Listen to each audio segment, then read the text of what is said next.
Hello বন্ধুরা, কেমন আছো? নিশ্চয়ই ভালো আছো, আমিও ভালো আছি। তোমরা এই ছোট্ট একটা মিনি ব্লগ নিয়ে আমি এসে গেছি। আশা করি তোমাদের এই ব্লগটা ভালো লাগবে আর প্রথম থেকে শেষ অবধি মন দিয়ে দেখবে।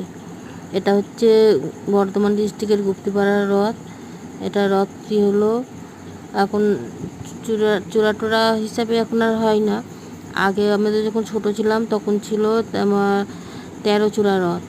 আর 13 চূড়া রথ টানতে প্রচুর ভিড় হয়, তো রথটাতে অনেক লোক চাকার তলায় চলে যেত, কত বাচ্চা টাচ্চা হারিয়ে যেত। সেই কারণে এই রথটাকে ছোট করে দেওয়া হয়েছে। তো এই এখনও খুব ভিড় হয়, তখনও প্রচুর ভিড় হতো, এখনও ভিড় হয়। যে সেই কারণে আমরা রথ টানতে যাওয়াই হয় না, ভাঙা রথেই যাওয়া হয়। কেননা প্রচুর ভিড় হয়, কে কোথায় থাকবে জানা নেই। তো তোমাদের এই ব্লগটা যদি ভালো লাগে তোমরা তাহলে